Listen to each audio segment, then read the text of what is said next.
The Mess Detectives. The Trouble with Larry.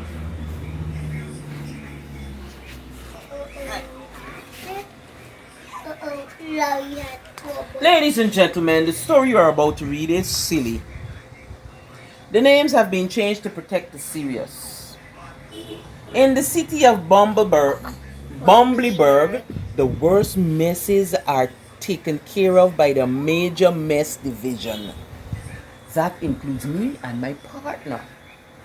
My name is Detective Larry the Cucumber and my partner is Bob the Tomato. He carries a badge, I carry a badger. Don't ask why. We are the Mess Detectives. And this is our story. Who's like 9:33 a.m. I was doodling in my notebook when an important call came in. Junior Asparagus was in a big mess at home. He hopped into the car and sped through the town. As I drove through the streets, Bob tried to tell me how to get to Junior's house, but I wasn't really listening. I knew the way. 10:02 a.m. After making 4 wrong turns and accidentally driving through Madame Blueberry's backyard, we reached the house. We found Mr. and Mrs. Asparagus sitting at the kitchen table and staring at a piece of paper. My name is Detective Larry and this is my partner Bob, I said. Tell us, what happened? Said Bob. Listening? It's Junior's report card, said Miss Asparagus. He got a bad report from his teachers. I pulled out some rubber gloves. Rubber gloves? Bob asked. I don't want to get fingerprints on the evidence, sir. The report card, I said.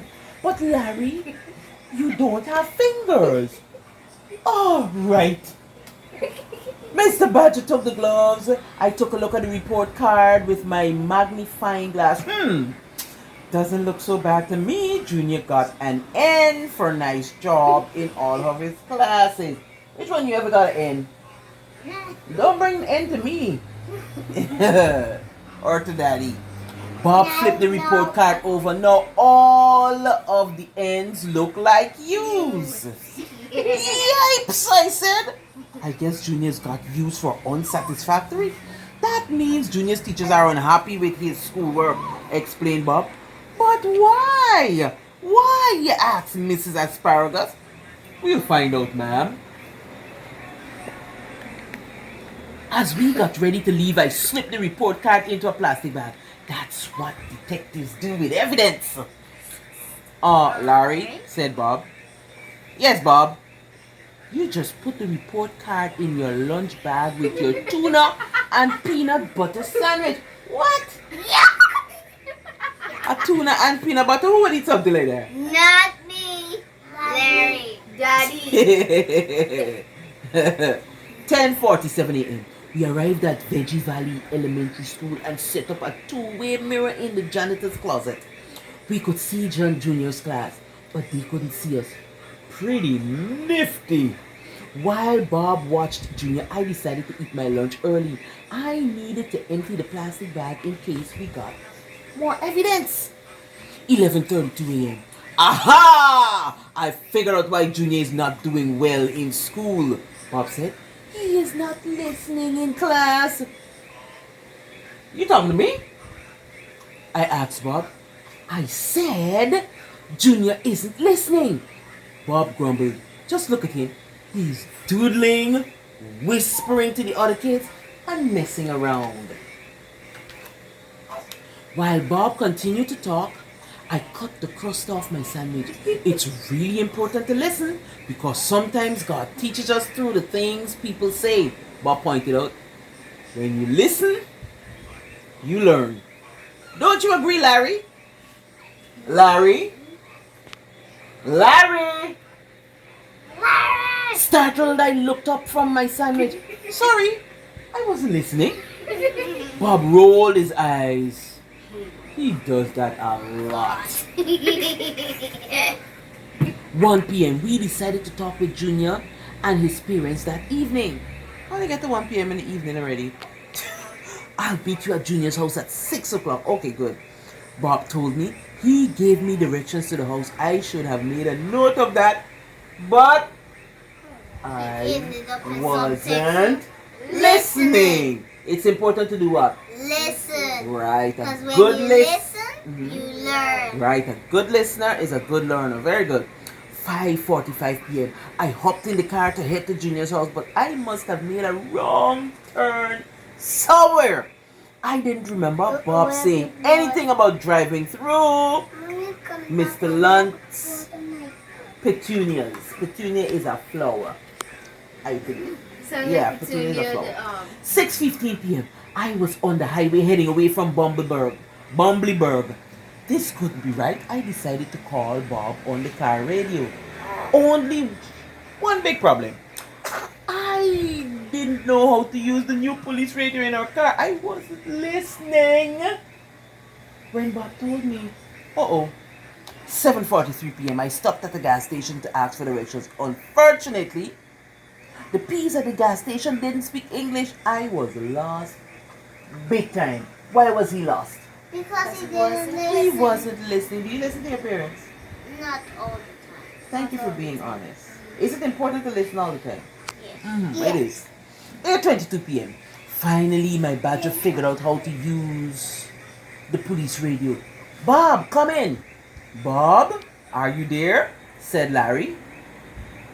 Car 54, where are you? Bob asked. Everyone is waiting for you. Bob, I think I'm lost. Your directions didn't say anything about driving by a bull ticking ring, did they? Bull ticking? Bob explained. Larry, I think you're in Mexico. Was it a different country? What? Mexico? Suddenly my heart leaped and my stomach dropped. Oh, Mexico isn't the way to Junior's house, is it? No, shouted Bob. You're way off course, Larry. You weren't listening.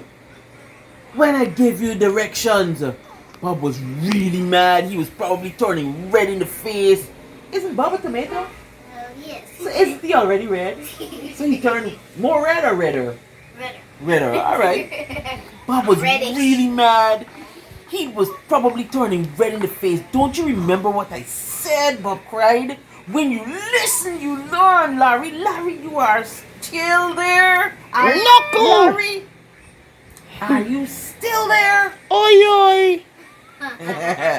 Midnight. Oh my God. Finally, I made it to Junior's house. Mr. Asparagus answered the door in his bathroom.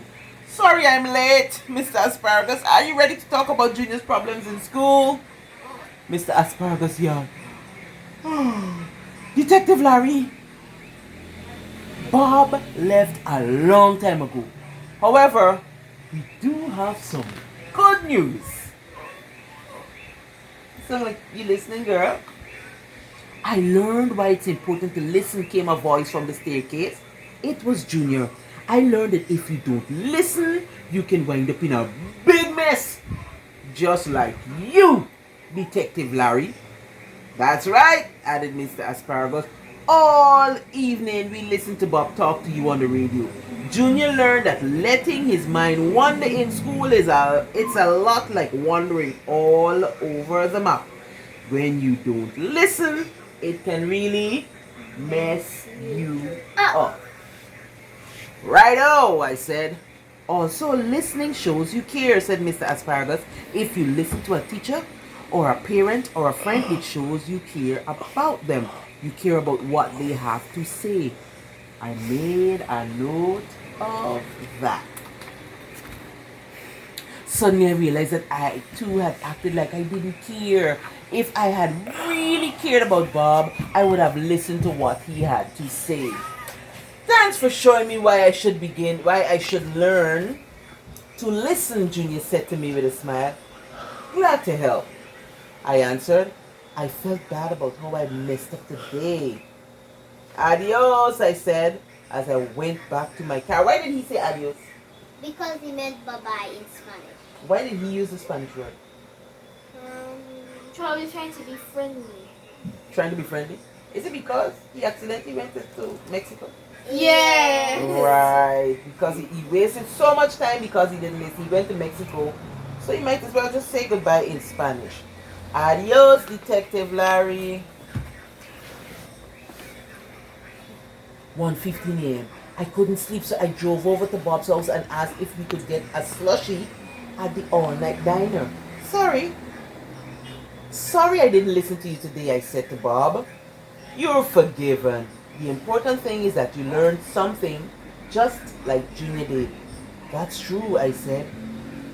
We're tired, son.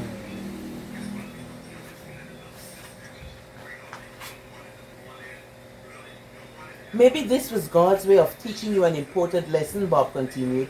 From now on, you listen to what God is trying to say to you.